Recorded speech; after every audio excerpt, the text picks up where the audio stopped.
Good evening, everyone. We will call the February 19, 2013 City Council meeting to order. First order of business is roll call and determination of the quorum. Charlene? Sasso. Clayton. Nordstrom. Scott. Peterson. Doyle. Lewis. Roberts. Wright. Lorente. We have quorum. Thank you. And now we have the invocation. Everyone please rise. And we have Carmen Blake from Good Healing Voice Ministries.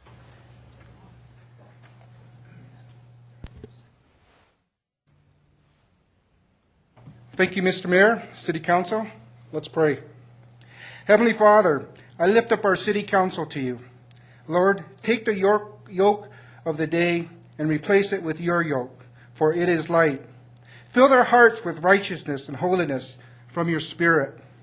Fill their speech with grace and truth. For your ways are better than our ways, and your thoughts are higher than our thoughts. Holy Spirit, allow your discernment and wisdom to flow here, but most of all, your love. Lord, we thank you for these leaders that you have appointed for such a time as this. Anoint, direct, and bless the council during this time. Lord, we give you thanks and give you all the praise and glory. In Jesus' name, amen.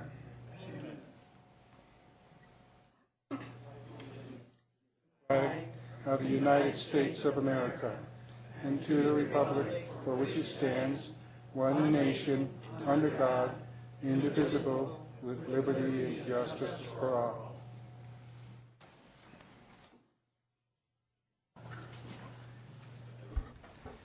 Thank you, Carmen. Next order of business is adoption of the agenda. Do we have any additions or changes to tonight's agenda? One notation I have is we will have no employee awards tonight. We do have 2 veterans awards. Any additions? Seeing none, do we have a second? We have a motion by Peterson and a second by Roberts to approve the agenda. Ron Sasso? Just wanted to add something on Art Alley. Just a very brief discussion. I know we have that kind of covered, but We do have that on tonight's agenda. I'm trying to think. Is that? Was on next legal and finance? Okay. We can do that under council items. We'll call that 65B. Thank you. Art Alley. And that's okay with the motion maker and the seconder? Okay. Any further discussion? Seeing none. All in favor say aye. Aye. Opposed? Motion carries. And we'll now move on to our recognitions, and we'll first recognize one of the heroes in the audience tonight, Ward Cheney, and he is a veteran, and he's also in Ward 4, so if the Ward 4 council members could join me up front along with Ward Cheney.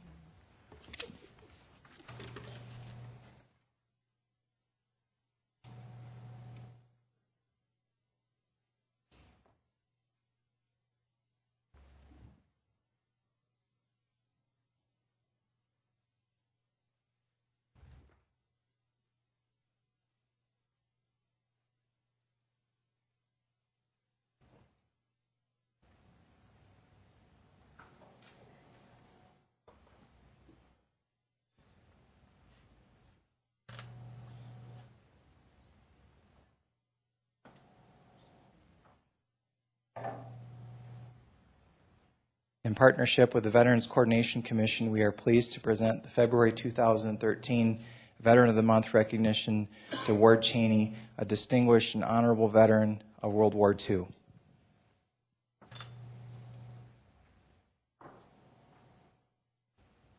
Mr. Ward Cheney served in the United States Navy from December 1943 to June 1946.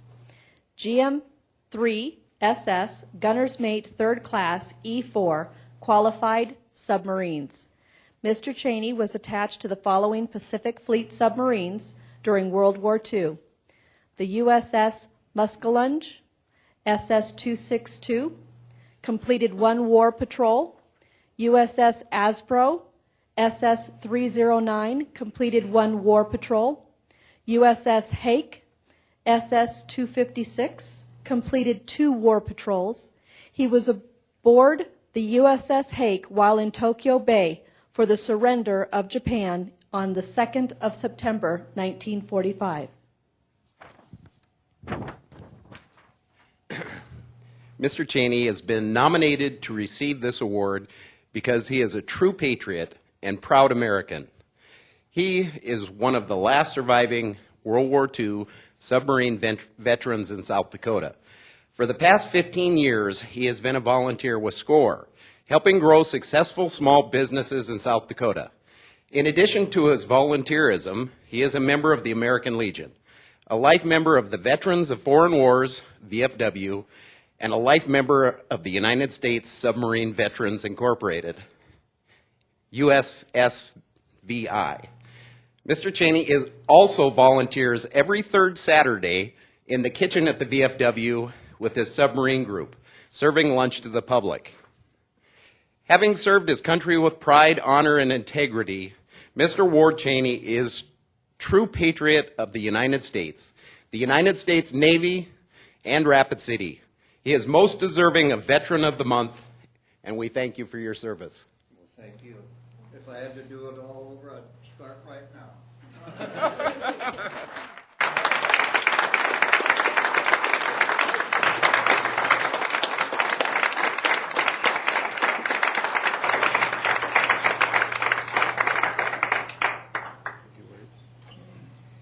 Well, thank you for this honor, and Wiley Crest, thank you for nominating me. I have enjoyed all of the accolades that I've had, and I really enjoy just being. And I'm just going to keep on keeping on. Thanks.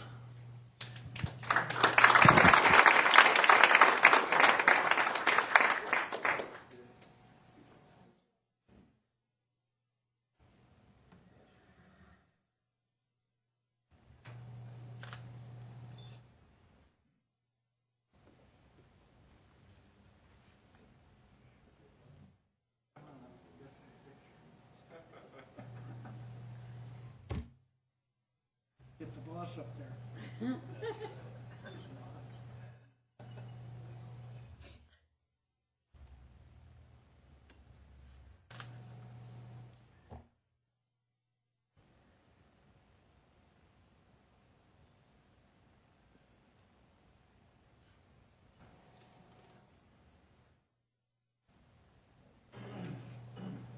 He does have some other family here too, so.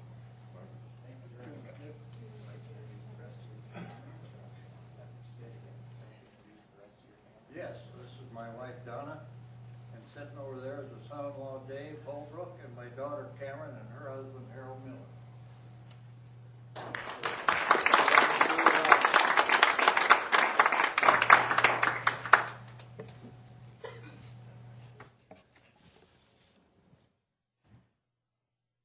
And if Bob Connect could come up, along with the Ward 1 council members and Jerry Wright from Ward 3. And Jerry's buying donuts for all of us. That is correct. Was that your cell phone that went off?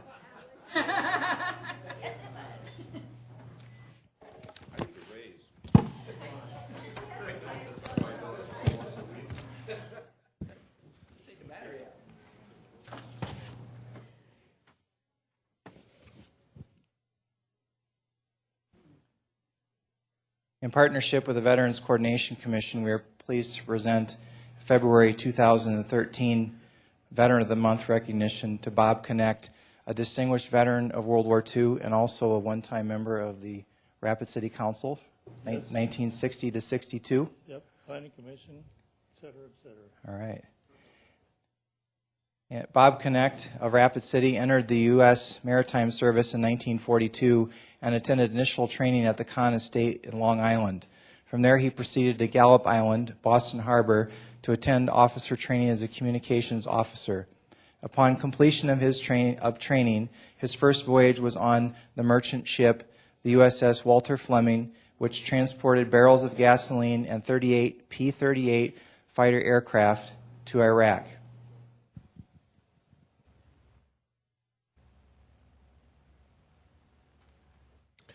On this voyage, a convoy of 100 ships were attacked by German forces and approximately 20 ships of the convoy were lost and sunk near Gibraltar, I believe, correct? The USS Walter Fleming survived. While going through the Suez Canal, Mr. Kinect suffered heat stroke, but upon arrival and loading at Basra, the Fleming's return voyage took them near the Horn of Africa, Madagascar, the Cape of Good Hope. The captain of the Fleming broke away from the convoy and chose an alternate route. The other convoy of about 16 ships were later attacked and suffered losses of 8 ships. The Fleming proceeded through severe weather to South America, Trinidad, Cuba, and the U.S.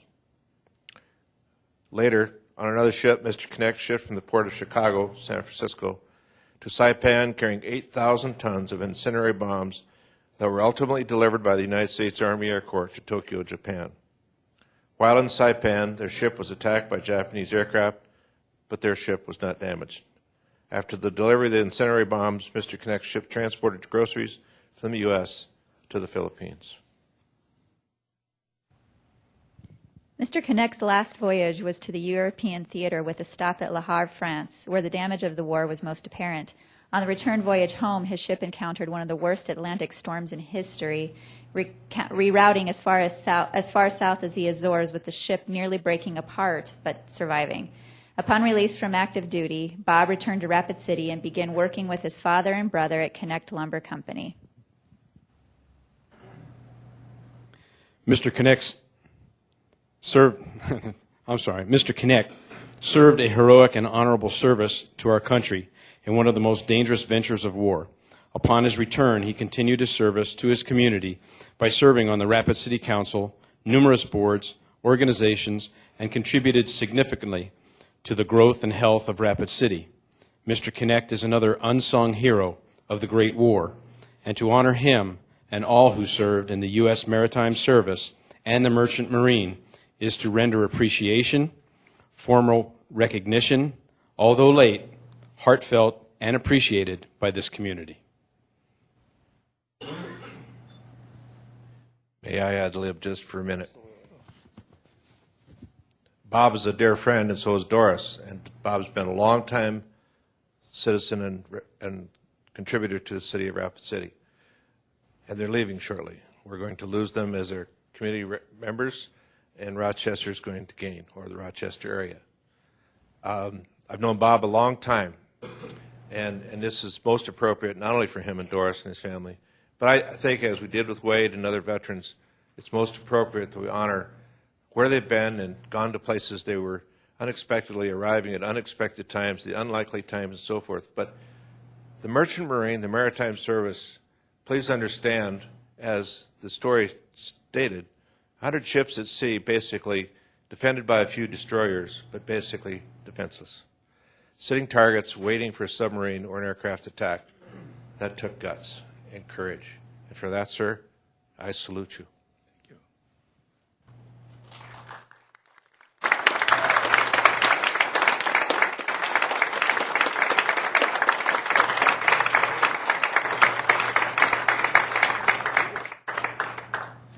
Thank you very much, but brings memories back of a lot of people that I know, that I've known, that did a lot more for our country than I did. And that's important to remember. Let's remember our veterans.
want to thank everyone for that, and for the Veterans Coordination Commission, and also for Jerry Wright and his assistance in leading the conspiracy to recognize the veterans that we did tonight. So thank you very much, Jerry, for your help with this. We'll now move on to general public comment. This is a time for members of the public to discuss or express concerns to the council on any issue not on the agenda. Action will not be taken at the meeting on any issue not on the agenda except by placement on the agenda by unanimous vote of the council members present. We have one item under general public comment so far, and that is from Jordan Mason. Mr. Mason?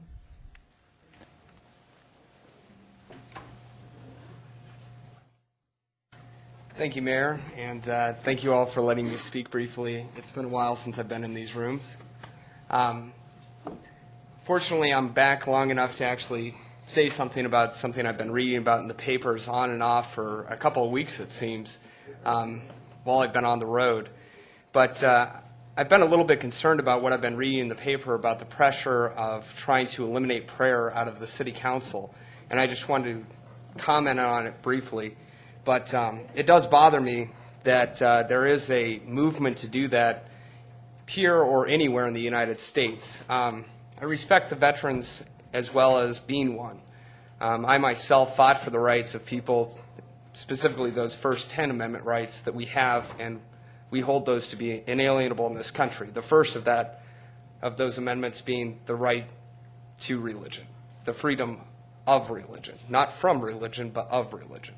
Specifically, I would encourage the council to take the time to actually read the First Amendment of the U.S. Constitution, become familiar with it, and the fact that in the exact same amendment, it not only says that Congress shall make no law respecting an establishment of religion or prohibiting the free exercise thereof. It later goes on to also state that the right to peaceably assemble is protected. I guess what I just wanted to point out to you is that I myself may not have the same beliefs as many of the majority in this city, and that is my private liberty of conscience that I will not delve into tonight. But I will say that I do believe very strongly that we should not be infringing on the ability of a public place, which the majority pays for, to allow a peaceable assembly to express religious beliefs one way or another. The reason I believe this is that while I've been on the council, I've seen more than just a small group of religious beliefs being represented here. I've seen anywhere from a rabbi preach here, pray here, as well as a Christian pastor pray here. I've never seen one belief system specified.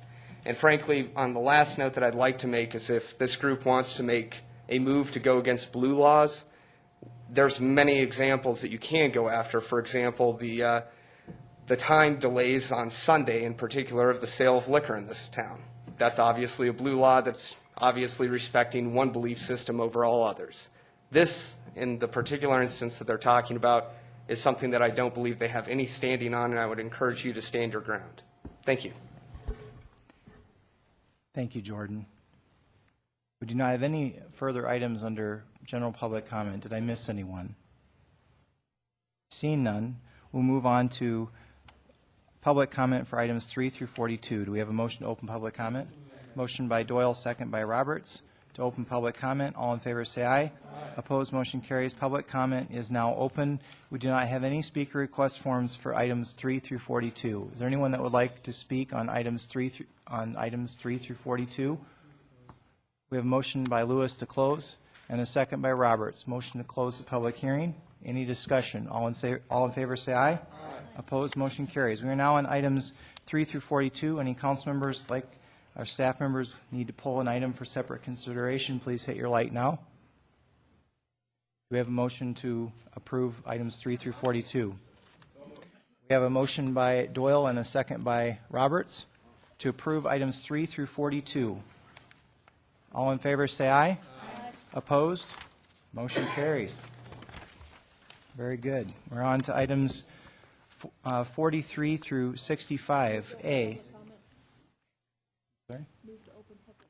Okay, we have a motion to open public comment and a second by Peterson for items 43 through 65A. All in favor say aye. Aye. Opposed? Motion carries.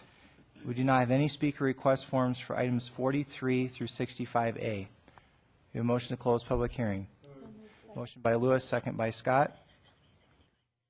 Actually, it's 65B. Thank you, Charity. All in favor of closing public hearing, please say aye. Aye. Opposed, motion carries. Item 43, Amanda. Second reading, ordinance 5881, an ordinance amending portions of Chapter 17.50 and Section 17.50.010 regarding the chapter title. I make a motion to approve.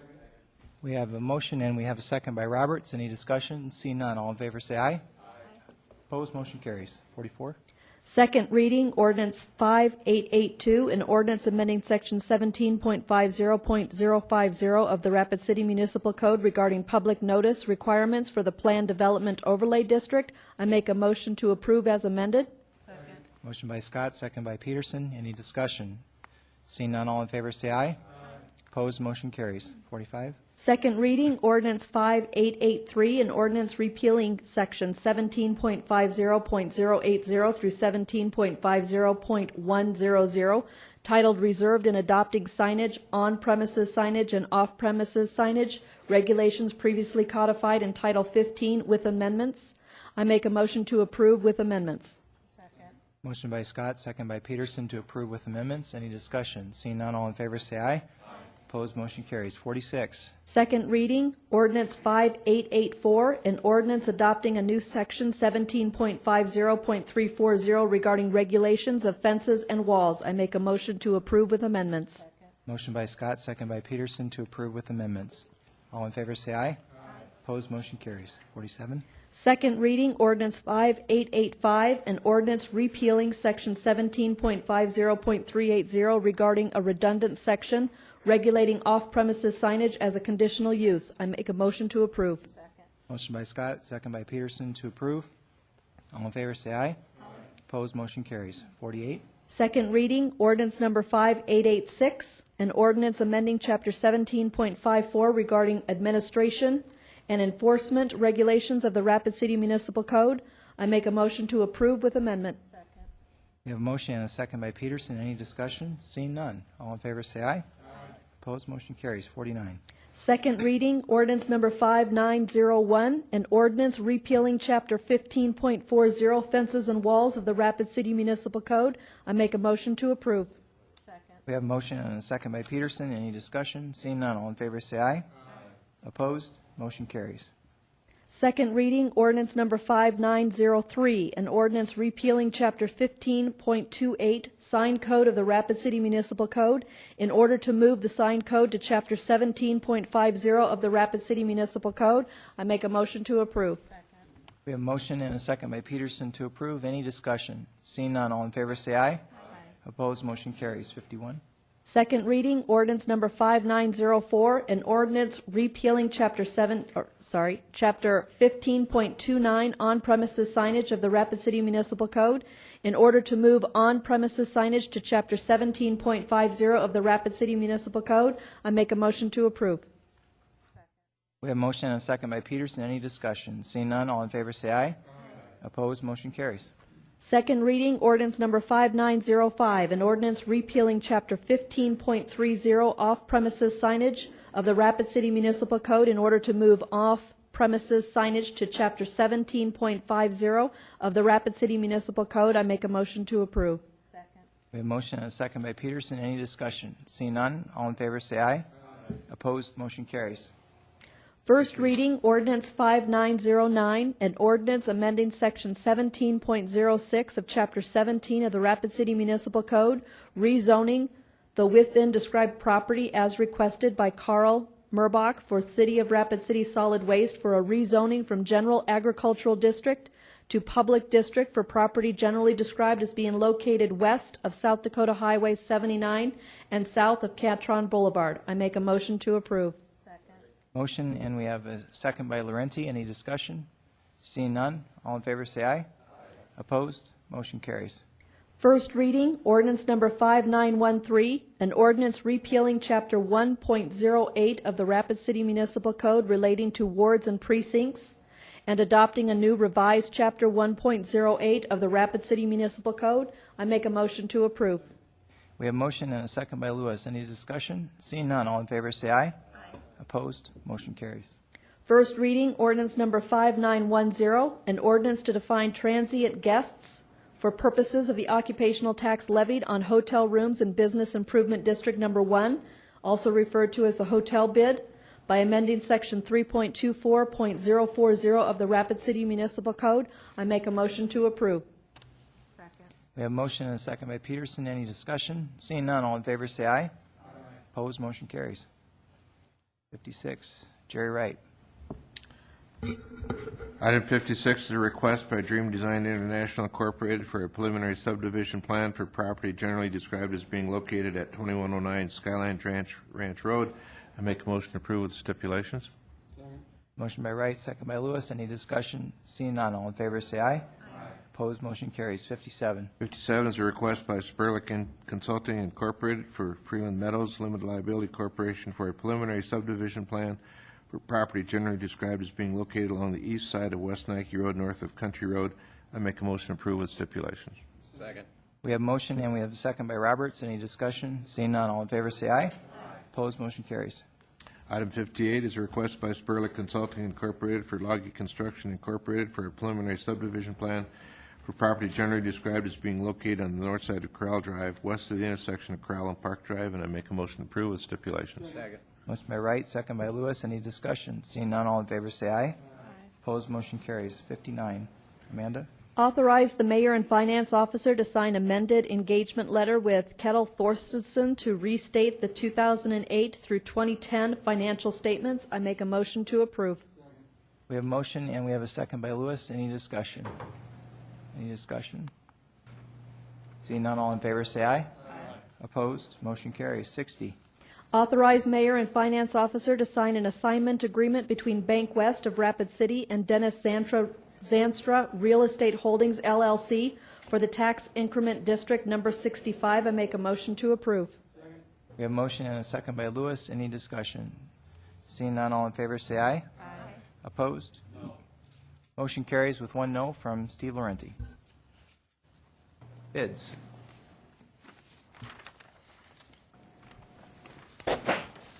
First item for bid is the Leland Lane and Rushmore Street reconstruction project. The city, not sure why the screen's not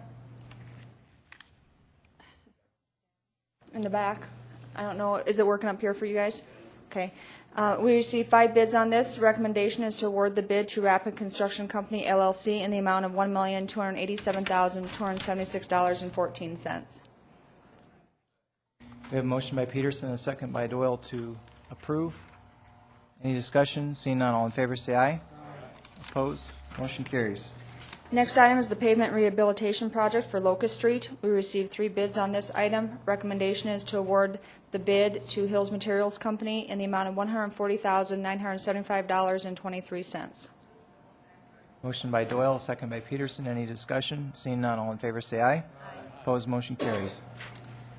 Next item is the Jackson Boulevard Utilities Breakout Project, 20-inch water transmission project. We received 6 bids on this item. Recommendation is to award the bid to Highmark Inc. in the amount of $996,743.25. We have a motion by Peterson and a second by Doyle to approve. Before we proceed to the vote, I have a question for Terry Waltersdorf, if that's okay. Terry, there's quite a spread between in the bids here, and there's also been some litigation involving Highmark. Can you just briefly address your comfortability level with this bid, and address the fact that the litigation is on a different issue and doesn't involve this particular situation? Sure. Thank you, Mayor. As far as the spread on the bids, the spread's not unusual to see that on a larger project like this. Actually, the 2 lower bids are surprisingly close. It looks like about $8,000 difference. So, from a bidding standpoint, we're very comfortable with this bid. Obviously, we are in a current litigation with Highmark. on the previous Jackson Boulevard waterline project, and keep in mind that's an issue we're having with the material that was provided. They, of course, did not manufacture the material; they just installed it, but they did supply it. So, I mean, they purchased it as part of their contract. So, we're in litigation with them because they were the general contractor on there. But we are definitely comfortable with working with Highmark, and I think we feel like we can keep those separate items, I guess. Thank you. And if I could also ask a follow-up, Terry, and I think this does pertain to the bid in the sense that the question that I and council members are getting is, as long as we're doing this project, why is it that other utilities aren't being buried, including the electric transmission lines? Can you just take just a moment to try to address that question as best you can? Yes, I can. At least I'll do my best. On this particular corridor, I think what we're going to see is the distribution lines are going to be put underground, but Black Hills Power and Light does have a main transmission line, a higher voltage transmission line, and really typically anywhere you go in the country, those higher voltage transmission lines are always kept overhead. There's definitely a safety factor there, and just I would guess an immense cost with burying those underground. The other thing to keep in mind too is this particular right-of-way is a DOT right-of-way, not a City of Rapid City right-of-way, so we do not have the authority to require them to go underground in this particular right-of-way. Thank you. Any further discussion? Motion is to approve. All in favor say aye. Aye. Opposed, motion carries. Next item is for the pavement marking, lane line marking. We received 3 bids on this item. Recommendation is to award to Dakota Barricade in the amount of $96,720. Motion by Peterson, second by Roberts to approve. Any discussion? Seeing none. All in favor say aye. Aye. Opposed, motion carries. Final bid is for the Citizen Campus Solid Waste Division project. We received 4 bids on this item. Recommendation is to award the base bid and alternate 3 to Skull Construction in the amount of $3,969,000. Motion by Wright, second by Roberts. Any discussion? Seeing none. All in favor say aye. Aye. Opposed, motion carries. Thank you. Thank you, Pauline. 65A, Volunteer Rapid City, and we'll go to Chad Lewis. Thank you, Mr. Mayor. I actually feel kind of bad as fast as we're moving. I'm going to slow us down just a second. I originally brought this subject forward because I was talking to D'Amico Rodriguez from the CVB. We were discussing a need for a master volunteer list for the various sporting events that happen throughout the region, and how nice it'd be just to have a system where we could just have volunteers on call to work these events. Well, it turns out the Rapid City does actually have a volunteer list. Pardon me, pardon my ignorance, my apologies to RSVP. They actually are an organization that's funded by the city somewhat partially, and they actually have an office here. But I guess more what I was looking for, and RSVP has got a new program coming out called RSV Plus, which is more inclusive of people that are not retired. However, I'm looking for something that's a little more along the lines of, well, like when we did the Vicky Powers Park or something like that, skilled laborers too. You know, people that can. If you saw the picture in the paper today, there was people carrying pretty heavy objects for Hills Alive. So things where anybody could step up, you know, that has a basic skill or the ability, the younger people. Because there are a lot of bankers and stuff in town, various corporations like Black Hills Power, where they're kind of required by their job to be involved in the community and have a certain amount of hours in the community. But as you'll find, a lot of people of the younger generation don't like to join organizations anymore. It's not their thing. And so it'd be nice to have a place where they could just register and volunteer as it becomes available to them. If an event pops up, they get an email that says we need people to show up at this event to volunteer. That'd be great. Well, turns out there's another project in the works right now that pretty much solves that problem. And that comes from the Leadership Rapid City 2011 class. They're working on a thing called Leaders in Action, which will essentially do exactly what I'm talking about. So, bottom line is, I guess I must have been subconsciously picking up on some of this stuff. I just want to make sure there's a way for the people of our city to have a database they can go to, register at, say they're willing to volunteer, and then any organization out there that's looking for volunteers can just post and get that, to a broadcast email or whatever, however it works. So I'm going to work with those two organizations. I've been discussing with them today quite a bit, and I'll just work with them to help get this idea rolling better, and perhaps they can work together, perhaps they work independently. Either way, it should work. and I look forward to working with them both. I think maybe eventually it would be cool if we could somehow make it one big organization, but I understand that people have, worked hard at their various organizations and they may not want to share at this point. But Leadership Rapid City has done their 2011 classes, working on theirs. RSVP is expanding theirs. They might have to actually change their name, depends on some federal funding they have. So bottom line, just want to bring it forward. Just trying to make it positive changes for the city, make it a useful resource for everybody to utilize. And I would more than welcome any feedback. But as going forward, I'm just going to work with those two organizations that I know of and see if we can just give it better educate the public that their existence and make it easier for everybody to use them. So thank you. We have a motion by Peterson and a second by Roberts to acknowledge. Thank you very much, Chad. All in favor, say aye. Aye. Opposed? Motion carries. 65B, Art Alley, and we'll go to Ron Sasso. Thank you, Mayor. I know this is something that is still going to be coming up with through Legal and Finance as well, and it's something that I know when the story first hit, I walked down Art Alley, took a look at it, looked at a lot of the graffiti, and was coming to the same conclusions. I think everybody was saying something needs to be done, and then this past weekend. Walking past, and it caught my eye as I looked down the alley and noticed that there were a couple people that were painting. And so I went in and visited, and one is Derek, another one Aaron, and I can't remember the, unfortunately, last names, but I know one was in the paper recently. So, and visited with them about Art Alley, and really there are a lot of things, I think, when you look at the expression of art and the importance of that, and both of them were young people, and it's an important outlet, and I believe it's an important outlet for our community.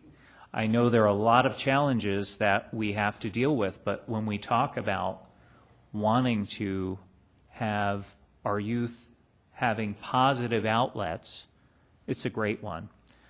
So one of the things very important, I believe it's February 27th at the Doll at 5:30 p.m. There is going to be a forum discussing that, so I would definitely encourage people to attend.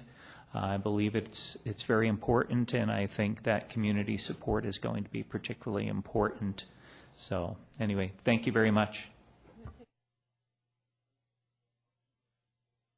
A motion by Peterson and a second by Lewis to acknowledge, and we'll go to Jerry Wright. I want to speak on that. Go ahead. All right. Thank you. Thank you. And we're moving so fast it only got left in the dust. I too had a call, but it was about last summer or before, from Larry Heil, concerned about how Art Alley was going. And I hope we can get it back to where I think it was, basically reflecting good art and not being repeatedly, I'm going to call it vandalized, lack of respect for others' art. But I did make a suggestion during that process to our departments that I don't think took root, and I'd like to encourage this, and that is about 15 years ago, Public Works was under a public safety awareness program where we have probably more vehicles on the street than any other department, and I know Parks does, and I know the building inspection, and I know that a lot of the city departments have vehicles. We have an area like this where I think there are some potential problems that we can heighten our profile by asking city department employees when they're driving through downtown, not all of them, but as they go through, to pull into that alley, drive up carefully and observe if there's something going on. And if there is something out of the ordinary, get on a cell phone and call in to the appropriate people. And I'd like to see that happen, because I think eyes and awareness and a conscious patrol, I would call it, exposure, will minimize what I would call vandalism and disrespect. I'd like that as considered of our program. Thank you. Thank you, Jerry, and we'll go back to Ron Sasso. Thank you, Jerry. I definitely agree with that. And one other thought that I forgot, and I apologize. One of the things that we've looked at throughout the city, and I'm sure this will come up at the forum, lighting in that area. Same thing as we look at on the bike paths, the lighting, and the difference being actually there are some of the artists that like working in the daytime and some like working at night, and the lighting would help them. And have to say, if you have somebody who's doing artwork at night in the alley and it's well lit, you know they're doing artwork in the alley and not vandalizing. Most people who are committing crimes don't want the light. So anyway, thank you. Any further discussion? Any further discussion? Jerry? Okay. All in favor, say aye. Aye. Opposed? Motion carries. Thank you, everyone. We're now on to items 66 through 88. We have a motion to open public hearing. We have a motion by Scott, second by Doyle. All in favor, say aye. Aye. Opposed? Motion carries. Do we have a motion to close public comment? I'm sorry, never mind. I got ahead of myself. Motion is ignored. So we'll go to Mike Derby, who would like to speak on item 67. Item 67.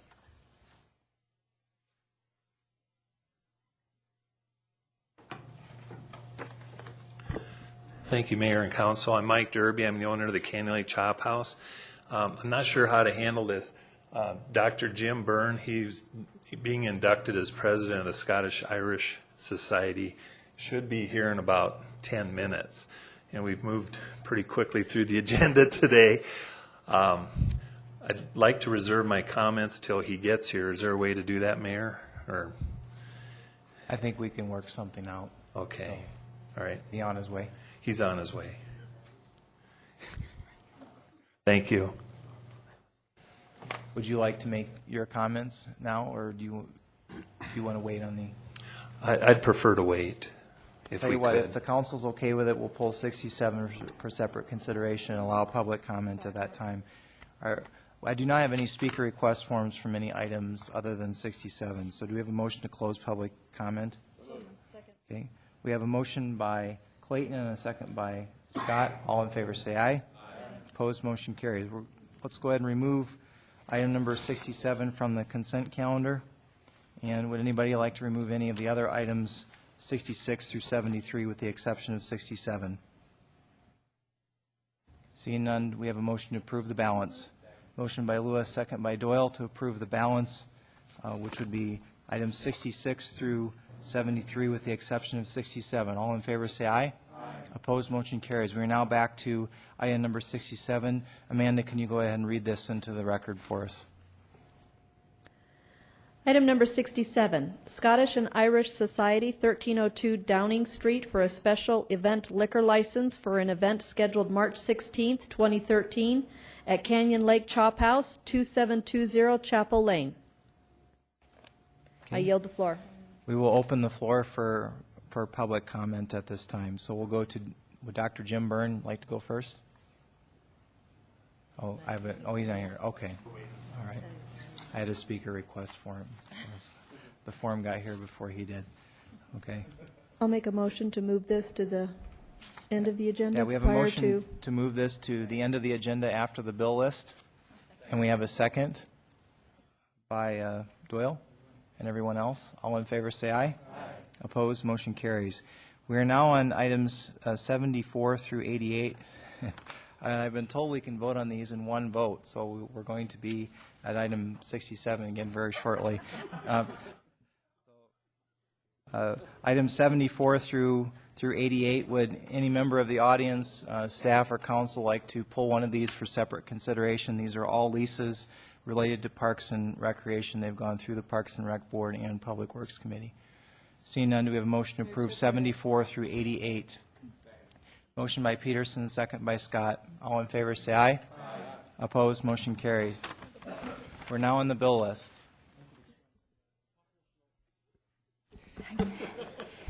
Total bill list is that which is before you at $5,348,027.67.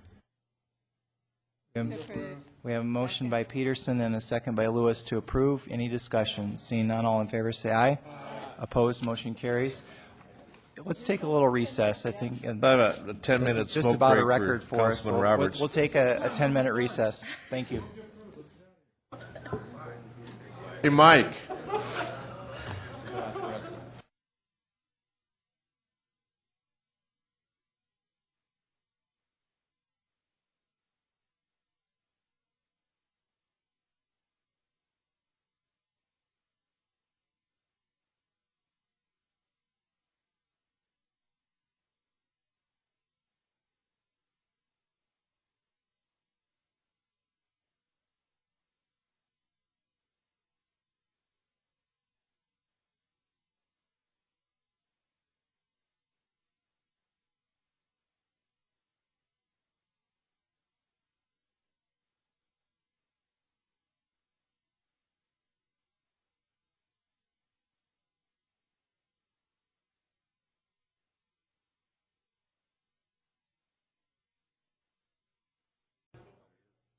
It's 2020. This 2025. Might be it.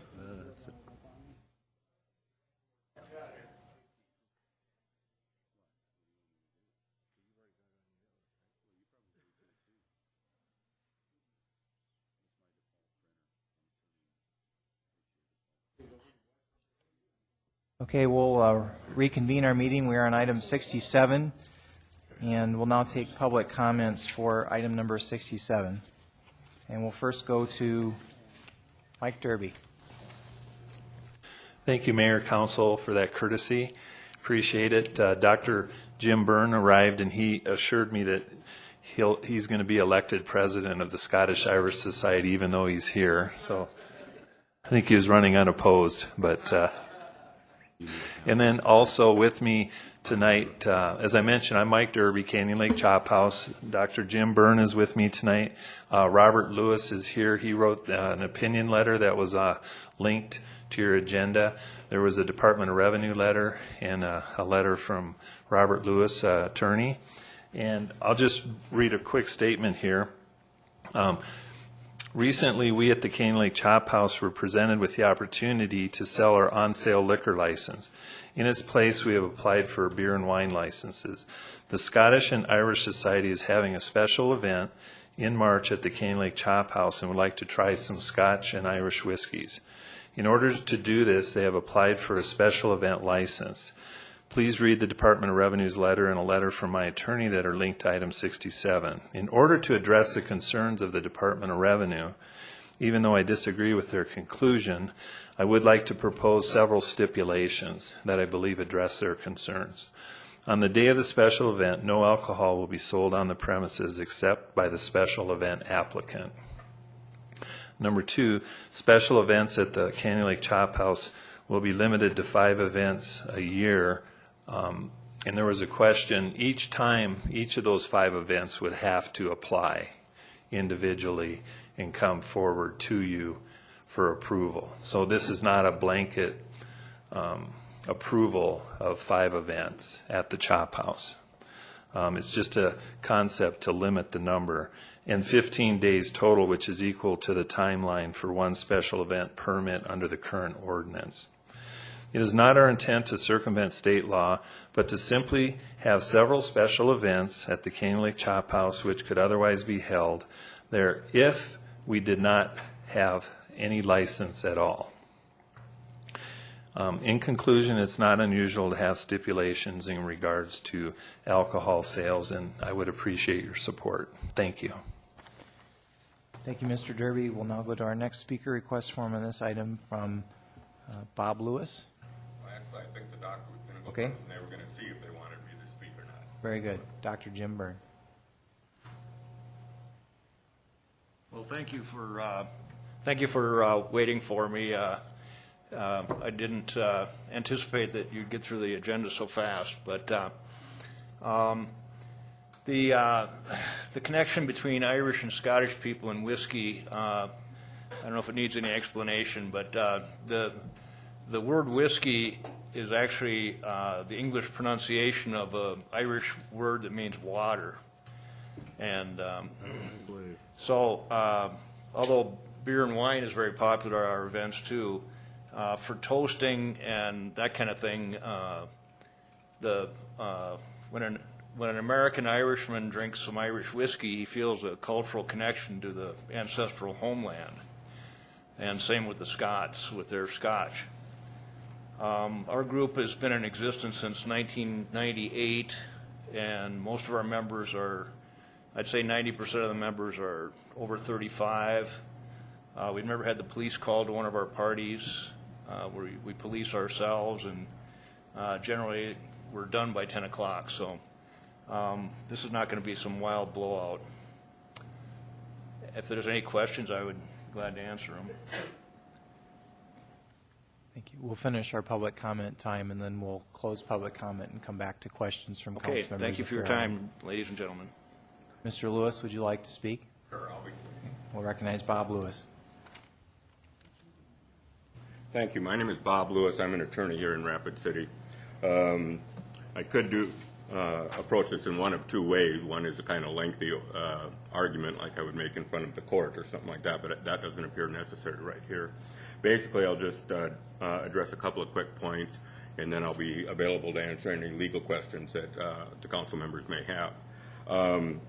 Referencing the Department of Revenue letter real quickly, well, it basically comes down to a disagreement on one particular point, and that is, does the statute have to specifically authorize this, which is the position of the Department of Revenue, or since it's not prohibited, in fact, this is a case of first impression, it's not prohibited, so since you're licensed, you can go ahead with this.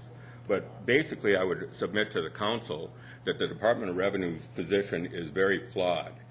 A basic premise of it is that the Chop House would be selling, they would be trafficking in alcohol sales as indicated in 35-1-4, which the Department of Revenue in their letter specifically relies upon.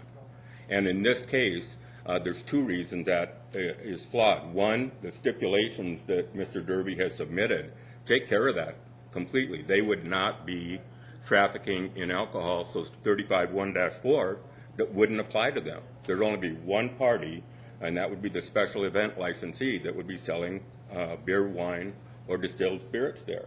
So that takes care of everything. And secondly, even without the stipulation, the Chop House wouldn't be selling beer and wine there, so they wouldn't be under 35-1-4 anyway. So it really isn't applicable. So the Department of Revenue's position is flawed. And I think I'll just rely upon my letter that you have, and I think it's accurate. And I would suggest that you should allow the Chop House to host these special events with a properly granted special use license. Thank you. Thank you, Mr. Lewis. We do not have any further speaker request forms on this item, so can we have a motion to close the public hearing? Second. Motion by Lewis, second by Peterson to close the public hearing. All in favor say aye. Aye. Opposed, motion carries. And we are now on item 67. If no one has a motion, we'll go directly to the lights. Amanda Scott, what do you? I'd like to ask Mr. Derby a question, if I may. So you've stated that the Chop House itself would not be selling any liquor on the date, which would be March 16th, Correct. from midnight to midnight? Yes, all day. Correct. And it would only, the special event liquor license would take effect then, and that's for the event? Yes, for the day of that event. What's the hours of the event? From 6 until roughly 10 o'clock. From 6 in the evening till 10 o'clock in the evening. Okay, so 4 hours for the event, and that would be the only time that beverages would be served, alcoholic beverages would be served? Yes, we do not have another event that day. Okay, thank you. We'll go to Chad Lewis. I'd like to make a motion to approve. Second. We have a motion by Lewis and a second by Wright to approve. I'd just like to say, I feel like when Mr. Lewis is talking to me, I'm talking to my dad. His name's Bob as well, so it's a little interesting to hear Bob Lewis talking to me up here. Anyway, board, see you later. Pauline Sumption. Thank you, Mayor. I will probably be one of the lone people to try to tell you to vote no on this motion. I guess as the finance officer, I have quite a bit of concern about this. As the letters from the state said, they Derby's chose to sell their liquor license on their own. I don't know the dollar amount, but I know what the city sells their restaurant liquor licenses for. And if the state is in direct conflict with another attorney, I have a concern. And typically, from the finance perspective, we go by what the state says. They are the experts in this. They are the ones that we rely on heavily as far as any special circumstances. So when there's direct conflict, I truly think that I would prefer to go on the side of caution and agree with the state. Mr. Lewis made a comment that, and I refer to Bob Lewis, not Alderman Lewis, made a comment about there's nothing in state law that specifically prohibits this from happening. Unfortunately, the city has to go with the lack of Dillon's rule, which says that unless the state statute specifically authorizes it, we are not allowed to do it.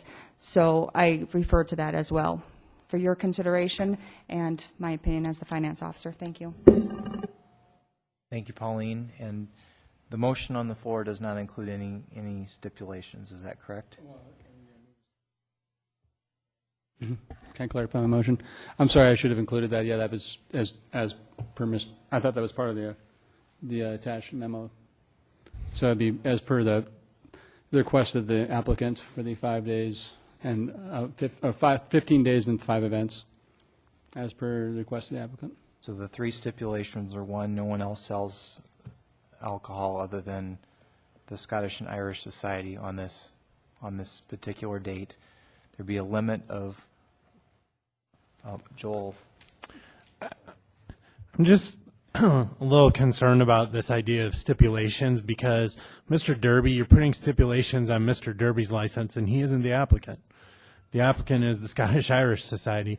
So I'm not saying that Mr. Derby won't follow the stipulations that you put on him, but legally, you're not putting any stipulations on his license that are enforceable, because that was the point of the Department of Revenue, was that whether or not he actually sold alcohol, legally he's entitled to sell alcohol under his license. And nothing, by issuing the special event license, you're not altering that in any way. So the only thing that would prevent him is essentially the honor system, and that he not do that, agreeing not to do that. But you can't put a stipulation on the issuance of the license to Irish Society that's applicable to his license. Okay, well, thank you for that clarification. I guess I'll yield to the advice of an attorney. And so you're saying just approve it or move to approve it with no stipulations, and just for the Irish Society? What I'm saying is that, I'm not saying that. No, but I'm saying our office has issued an opinion. Right. We gave you an opinion, kind of laid it out. Ultimately, it's your decision on what you do. Heard from the Department of Revenue, you've heard from Mr. Derby's attorney, you've heard from our office, you've heard from the finance office. You have to decide what to do. You can put stipulations on there. I'm just telling you they're not legally enforceable against Mr. Derby. And I just want you to be aware of that, and there not be any illusions about that prior. I have no doubt, or I have no reason to doubt that Mr. Derby is going to violate those, but I just want you to be aware before you take this action that they aren't going to be legally enforceable against him. Okay, I guess my question for you, Joel, if I could ask one more question, was from what I read earlier, there's not much liability to the city as approving this event. Is that correct? I believe there would be limited liability. And so most liability lies with Mr. Derby, with the state, with his license. Is that correct? Yes. If the state decided to take action, it would likely be against Mr. Derby's beer and wine license. Okay, so I guess my point was, if he's willing to gamble, so to speak, with his own license, he feels comfortable with that, with his attorney's opinion. That's why I was going with this and saying that I would move to approve it, because I think it's up to him to decide if he wants to take that chance. So that was my entire point. So. I will just say, that's not to say that if there was an action in court to determine whether or not the city could validly issue this license, we probably are going to be invited to that and participate in it. So I don't know that there would be any damages against us, but there would be time spent probably in court, trying to determine whether or not there was authority to do this. I mean, I think it seems pretty clear that when the legislature wrote the alcohol laws, they did not contemplate this situation, and so the statutes do not provide for it. And that was the point of the Department of Revenue, is that since alcohol is highly regulated, unless it's specifically authorized, you can't do it. That was their position. You still have the floor. I guess I just stand by my previous motion. I just hate to come between Irishman and his whiskey, so I'll stick with it. So it's a motion with no amendments. Okay. We'll next go to Ron Sasso. Ron? See, I would like to amend the motion, and I'm not sure if it has been amended. A substitute motion would be more correct, thank you. And the substitute motion would be to approve the license for the Scottish and Irish Society.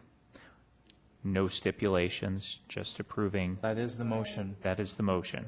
We Okay. don't need a substitute. Okay, so we have removed, okay, I couldn't quite hear everything. Okay. Okay, and just because it was at the end of having the floor. My concerns were basically putting any types of stipulations that we're looking at and saying, yes, you can come back at any other, up to 5 times as a special license. To me, I had issues with that just from the standpoint of what we're looking at, given that it is a special event permit. That said, I believe, I think this is something we do have to look at carefully.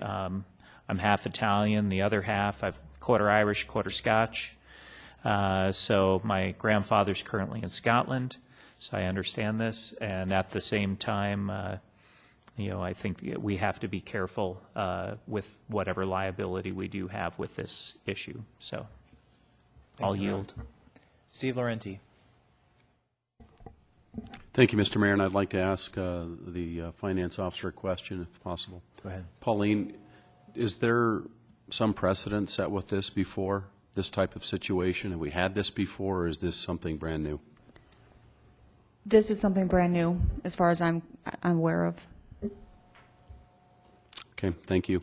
And for me, the hard part is the second page of the state's opinion, the second paragraph of the second page, because I have a hard time not agreeing with that. And I think setting a precedence here is very dangerous, especially when we're dealing with such a highly regulated product.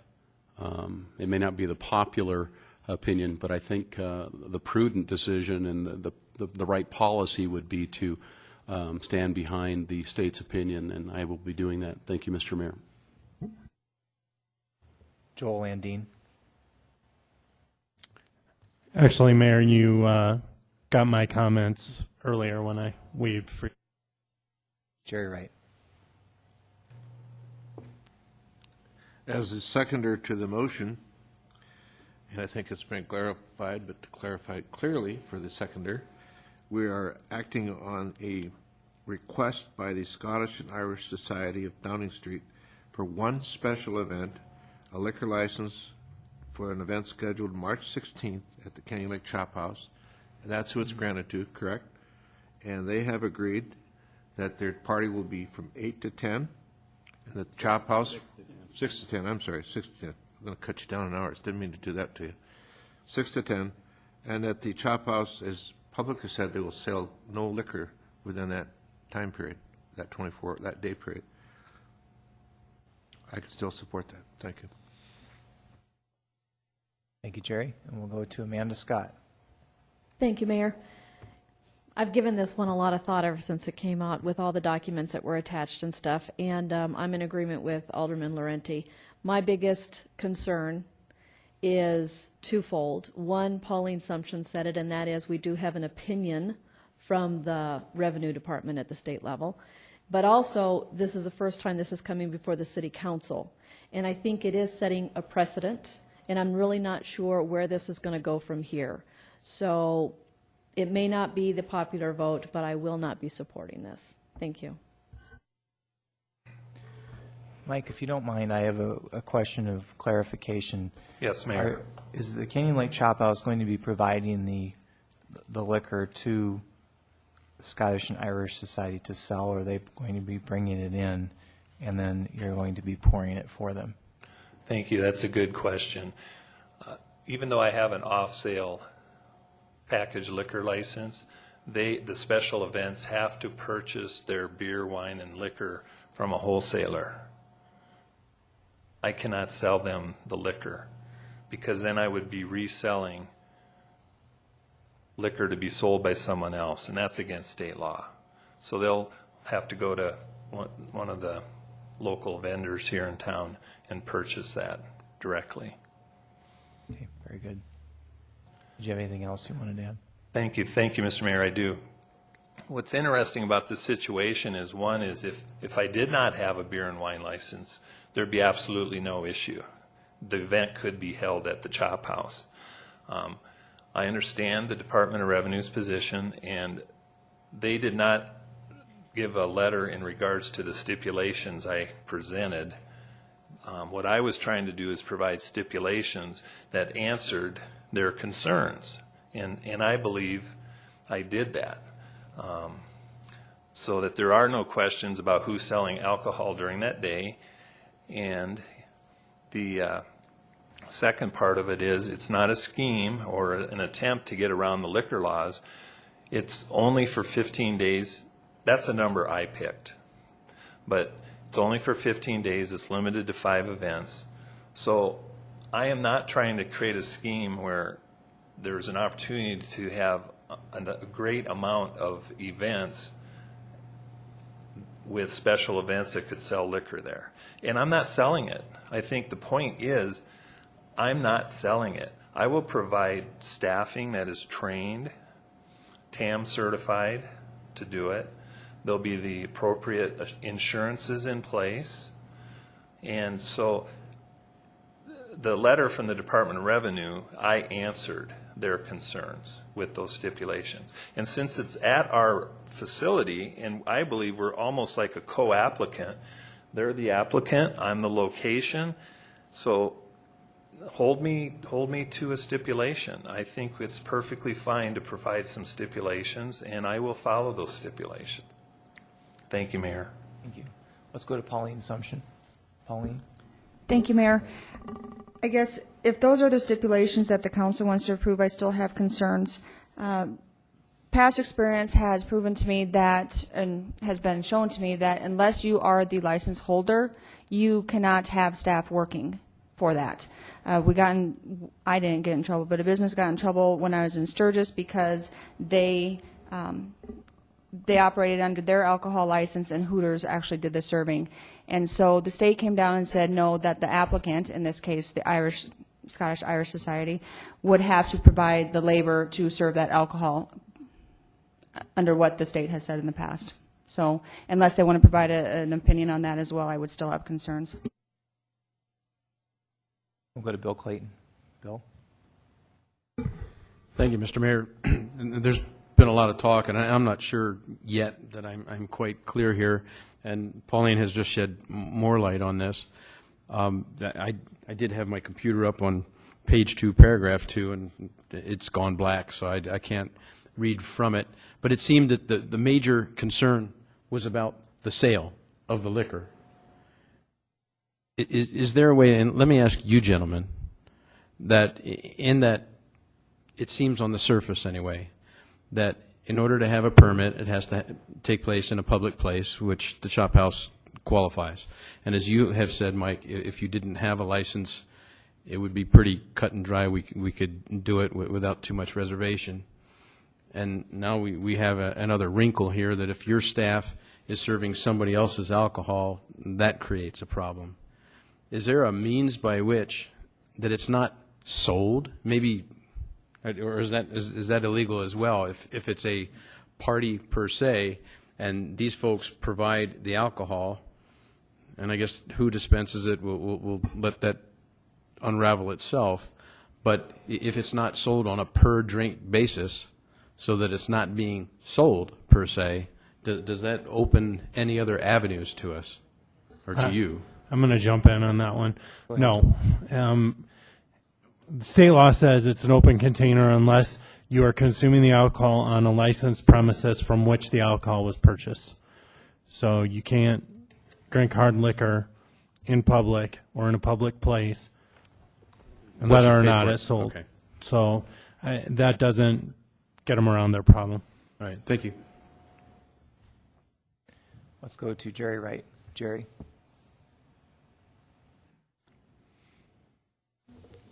I noticed the memo was from the South Dakota Department of Revenue, correct? And I'm going to assume that their biggest concern is the loss of revenue from the sale of liquor, I'm going to guess. But is it true that if you buy the liquor from a wholesaler, and Mike, if you buy a liquor from a wholesaler, you pay the state liquor tax, correct? At that time? Yes, whatever Whatever that state is. So they don't lose revenue when you, taxes. so if they have a separate license and they go to a liquor wholesaler and buy their liquor, they are going to pay the state liquor tax. Correct. So the state of revenue, the Department of Revenue is not going to lose any revenue. That's correct, and they will also apply for a sales tax Thank you. number, so that they will sell it and collect the sales tax and remit it to the Department of Revenue. Okay, thank you. And we share in no part in the revenue generated by the sale of the liquor. Our responsibility is to provide the location, and they're going to hire our staff. So I think the question, who serves the liquor? They're hiring our staff. They could hire anybody as long as they're TAM certified. So they'll be hiring our staff to serve it. Right. But my question is that the South Dakota state liquor tax will be paid by the purchaser, which would be them. Correct. So there's no skirting of the South Dakota State Department of Revenue, correct? That's correct. Thank you. Amanda Scott. Thank you, Mayor. Mr. Derby, I just wanted to clarify. I'm not questioning your ethics, and I fully trust that you would honor the stipulations that you brought forward. My objection is because I don't know who the next person would be that currently owns a malt and wine license and comes before the council to find or to apply for an event. That's what I'm objecting to, is that we don't have any control, and this would be setting precedents for this city council. I just wanted to let you know that I'm not questioning your integrity. Thank you. Any further discussion? Pauline, do you have anything to add? No? Okay. We'll go to Bonnie Peterson. Bonnie? Thank you. This is a tough one because, you know, it seems like it'd be real easy to allow the wonderful Scottish and Irish Society have their party on, which, but I think it puts the city in an awkward position. The Department of Revenue has said they don't want it or they don't approve. Our finance officer has told us the same thing. And so anyway, I'm going to be voting no on this, but it's nothing personal because there's a big part of me that wants me to say yes, but I'm going to say no. Thank you. Thank you, Bonnie. We'll go to Ron Sasso. I guess if I can get just a little additional clarification on this, and I guess either from Joel or Pauline, if the Scottish and Irish Society were coming forward and Mr. Derby was not being upfront about these pieces and so forth, if they were just saying, we're coming forward, we're having this at the Chop House, would we be having the same discussion just because of the location or for the special event? I'll start and then Joel can finish if I leave something out. Quite honestly, it has nothing to do with the fact that it's at the Chop House per se. It has everything to do with the fact that the Chop House already has a malt, beverage, and wine license. Yes, we would still be having the discussion even if Mr. Derby was not present because it was a licensed premises. That is the issue, is that can you issue a special permit for a licensed premises? concern of the Department of Revenue is really twofold. I don't think it has anything to do with the tax revenue. I think it has to do with the regulation of alcohol establishments and the confusion that could be caused if you have two licensees at the same premises. And then they also talk about the concern of other people, other licensed premises taking the same course of action, because full sale liquor licenses are a rare commodity in our community. There are no more to be issued, and even if you were to get a restaurant license, it's several $100,000. So they don't want to see a situation where beer and wine establishments essentially become licensed premises through the issuance of special event permits. And I'm not saying that's the situation here, but that's what they're looking for in the future, is that somebody could come along and say, hey, that was a good idea. I could essentially become a licensed premises several nights out of the month or a couple times a year by getting a special event permit license without having to try to get a full on-sale liquor license. That appears from the Department of Revenue's letter to be their two primary concerns. Thank you. I appreciate the clarification, and I have to say, unfortunately, I would not be able to support this as it stands based on that. Even though my heart, I'd like to, but I think legally we're on too thin of ground. So thank you. I'd like to ask a question of our city attorney, if I can. Joel, keeping in mind that we earlier in the agenda we approved item number 41, just for the sake of argument, let's say that the Scottish and Irish Society were going to hold their event at the Meadowbrook Grill. Would your argument be the same and your concerns be the same, or would that be a different story?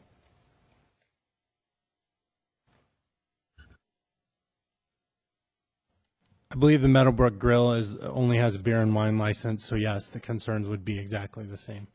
I mean, the concern, again, is that you don't have a full on-sale alcohol license, and circumventing, you have different classes of licenses, beer and wine, alcohol, and the alcohol are limited.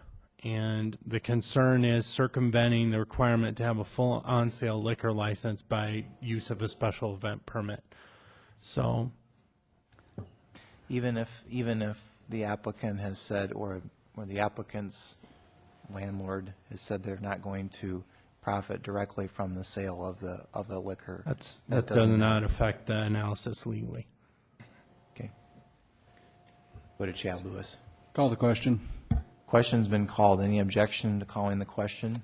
We have no objection to calling the question. We're going to proceed directly to the vote, which is to approve the special event liquor license item number 67 as is.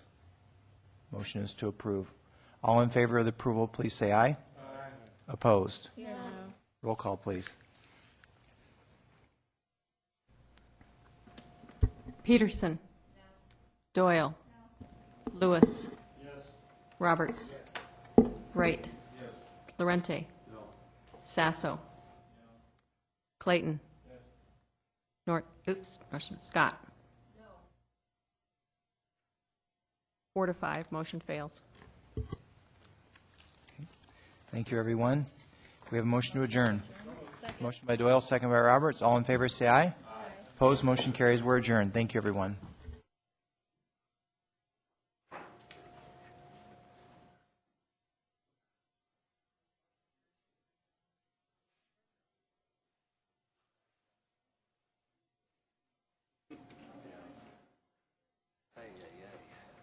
I'm sorry. It's